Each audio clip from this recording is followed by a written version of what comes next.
Hi friends, എല്ലാവർക്കും നമ്മുടെ ചാനലിലേക്ക് വീണ്ടും സ്വാഗതം. അപ്പോൾ ഇന്ന് നമ്മൾ ഉണ്ടാക്കാൻ പോകുന്നത് ഞണ്ട് വെച്ചിട്ടൊരു റെസിപ്പി കേട്ടോ. അപ്പോൾ നല്ല വലിയ ഞണ്ട് കിട്ടിയിട്ടുണ്ട്. അപ്പോൾ ഇവനെ നമുക്കൊന്ന് നന്നായി ക്ലീൻ ചെയ്തെടുക്കണം. ഇതുകൊണ്ടൊരു നല്ലൊരു ഞണ്ട് കറിയാണ് ഉണ്ടാക്കാൻ പോകുന്നത്. നമ്മൾ ചപ്പാത്തിയിലേക്കും ഇതിലേക്കൊക്കെ പറ്റിയ കറിയാണ്, നല്ല ടേസ്റ്റി കറിയാണ്. ഞണ്ട് നന്നായിട്ട് ക്ലീൻ ചെയ്തെടുത്തിട്ടുണ്ട്. ഇനി നമുക്ക് ഇതിലേക്ക് വേണ്ട മസാലകൾ നോക്കാം. അപ്പോൾ ഞാൻ പെരിഞ്ചീരകം എടുത്തിട്ടുണ്ട്, പട്ട എടുത്തിട്ടുണ്ട്, 2 ഏലക്കായ എടുത്തിട്ടുണ്ട്, കുരുമുളക് എടുത്തിട്ടുണ്ട്. ഇതൊക്കെ കുറേശ്ശേ എടുത്തിട്ടുള്ളൂ കേട്ടോ. 2 ഏലക്കായ, അതുപോലെ തന്നെ ഒരു 2-3 പട്ട, പിന്നെ കുറച്ച് പെരിഞ്ചീരകം, പിന്നെ കുറച്ച് കുരുമുളക്. പിന്നെ വേണ്ടത് തക്കാളി, ചെറിയ ഉള്ളി, ഇഞ്ചി, വെളുത്തുള്ളി, പച്ചമുളകാണ് കേട്ടോ. അപ്പോൾ സബോള എടുക്കുന്നതായാലും കുഴപ്പമില്ല, ചെറുള്ളി ആണെങ്കിൽ ഒന്നും കൂടി ടേസ്റ്റി ഉണ്ടാവും. പിന്നെ എടുക്കുന്നത് തേങ്ങാപ്പാലാണ്. അപ്പോൾ തേങ്ങാപ്പാൽ ആദ്യത്തെ പാലാണിത്, തേങ്ങയുടെ ആദ്യത്തെ പാൽ പിഴിഞ്ഞെടുക്കുന്നതാണ്. അപ്പോൾ ഇനി നമ്മളൊരു പാൻ വെച്ചിട്ട് വെളിച്ചെണ്ണ ഒഴിച്ച് നന്നായി ചൂടായ ശേഷം അതിലോട്ട് നമ്മൾ നമ്മുടെ മസാലകളൊന്ന് വറുത്തെടുക്കണം. പട്ടയും പെരിഞ്ചീരകവും കുരുമുളകും ഏലക്കായൊക്കെ കൂടിയിട്ട് ഒന്ന് വറുത്തെടുക്കുക വെച്ചാൽ നന്നായി വഴറ്റി വരണ്ട, ഒന്ന് ചൂടാക്കി എടുക്കുക. അത് ചൂടായിട്ട് വരുമ്പോൾ ഇനി നമുക്ക് ഇഞ്ചി വെളുത്തുള്ളി ഇട്ട് കൊടുക്കാം. ഞാൻ ഈ ഇഞ്ചിയും വെളുത്തുള്ളി മുറിച്ചിട്ടിട്ടില്ല, മുഴുവനെ ഇട്ടിട്ടുള്ളത്. അതുപോലെ തന്നെ ഇഞ്ചി അത് കുറച്ച് വലുപ്പത്തിലാണ് അരിഞ്ഞിട്ടുള്ളത്. ഇനി നമ്മൾ പച്ചമുളകും ഉള്ളി ഇട്ട് കൊടുക്കുക. സബോളയല്ല കേട്ടോ, ഉള്ളിയാണ്, ചെറിയ ഉള്ളിയാണ്. അപ്പോൾ ഇതൊക്കെ വഴറ്റിയിട്ട് നമ്മൾ നന്നായി വഴറ്റിയെടുത്ത ശേഷം ഇതൊക്കെ ഒന്ന് ചൂടാറിയ ശേഷം നമുക്ക് മിക്സിയിലിട്ടിട്ടൊന്ന് നന്നായി അടിച്ചെടുക്കണം.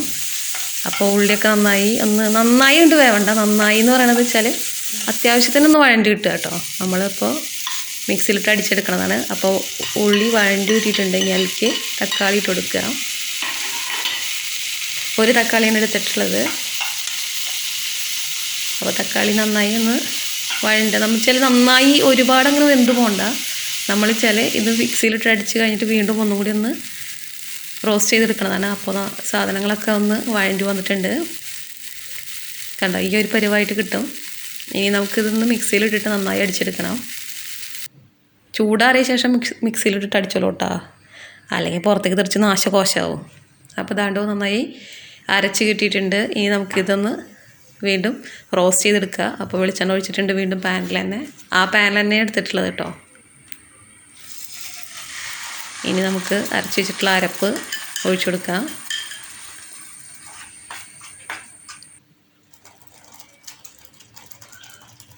ഇനി നമുക്ക് അതിലേക്ക് മസാലകൾ ഇട്ട് കൊടുക്കാം. മഞ്ഞൾപ്പൊടി 2 ടീസ്പൂൺ ഇട്ട് കൊടുക്കുന്നുണ്ട്. മഞ്ഞൾപ്പൊടി കുറച്ച് കൂടുതൽ ഇട്ട് കൊടുത്തോളൂ കേട്ടോ. ഞണ്ടായ കാരണം നമ്മളെ മറ്റുള്ള പ്രശ്നങ്ങളൊന്നും ഉണ്ടാവാണ്ടിരിക്കുക, വയറിനൊക്കെ പ്രശ്നങ്ങൾ ഉണ്ടാവാണ്ടിരിക്കുക മഞ്ഞൾപ്പൊടി നമ്മളെടുക്കണേക്കാൾ കുറച്ച് ഒന്ന് കൂടുതലാക്കി എടുക്കുക. പിന്നെ വേണ്ടത് മുളകും പൊടിയാണ്. പിന്നെ ഞാൻ ഇട്ട് കൊടുക്കുന്നത് മല്ലിപ്പൊടിയാണ്. അത് കഴിഞ്ഞിട്ട് ഗരം മസാലപ്പൊടി ഇട്ട് കൊടുക്കുന്നുണ്ട്. നമുക്കിത് നന്നായി ഒന്ന് വഴറ്റിയെടുക്കണം. ഈ മസാലയുടെയൊക്കെ പച്ചമണം മാറിക്കിട്ടണ വരെ നന്നായി ഒന്ന് വഴറ്റിയെടുക്കുക. അപ്പോൾ അതിലത്തെ നമ്മളെ മസാലയിലത്തെ വെള്ളമൊക്കെ ഒന്ന് വറ്റി ഒന്ന് എന്താ പറയുക, കുറുങ്ങനെ ചാറായി കിട്ടും. അതിൻ്റെ ഇടയ്ക്ക് ഞാൻ എൻ്റെ കയ്യിലൊന്നും മാറ്റിയിട്ടുണ്ട് കേട്ടോ. അപ്പോൾ കണ്ടോ, വെള്ളമൊക്കെ ഇങ്ങനെ വറ്റിയിട്ട് വരുന്നുണ്ട്.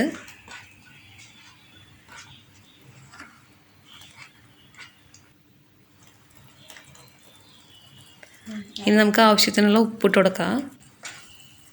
ഇനി ഈ മസാലയിൽ തന്നെ ഉപ്പൊക്കെ ഇട്ട് സെറ്റാക്കി വിടുക.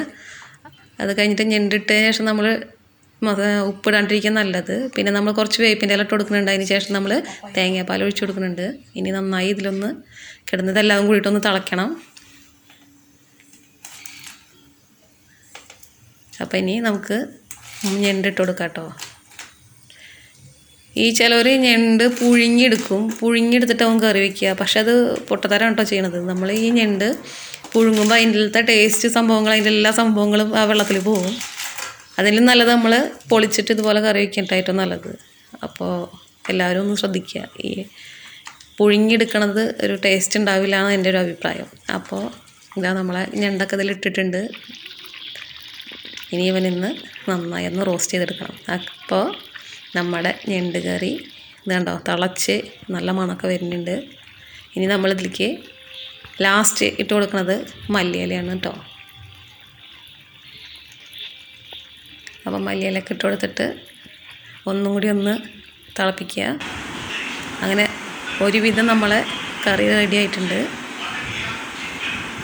തിളച്ചു. അങ്ങനെ അതിൻ്റെ ചാറൊക്കെ വറ്റി ഇതാടോ നല്ല ഡ്രൈ ആക്കി എടുത്തിട്ടുണ്ട്. ഡ്രൈ ആയി എടുക്കാൻ വേണ്ട എന്ന് വെച്ചിങ്ങനെ നമ്മൾ ചാറാക്കി എടുക്കാം കേട്ടോ. അപ്പോൾ ആ ഒരു പാകത്തിൽ ഞാൻ നേരത്തെ കാണിച്ച പാകത്തിൽ എടുത്താലും കുഴപ്പമില്ല. അതും നല്ല ടേസ്റ്റാണ്. നമ്മളെ വെള്ളയപ്പം ചപ്പാത്തി അങ്ങനെയുള്ള സംഭവങ്ങൾക്കൊക്കെ ചോറിനും നല്ല ടേസ്റ്റാണ്. അപ്പോൾ എല്ലാവരും ഒന്ന് ട്രൈ ചെയ്ത് നോക്കുക. വീഡിയോ ഇഷ്ടമാകുകയെന്ന് വെച്ചെങ്കിൽ ലൈക്ക് ചെയ്യുക,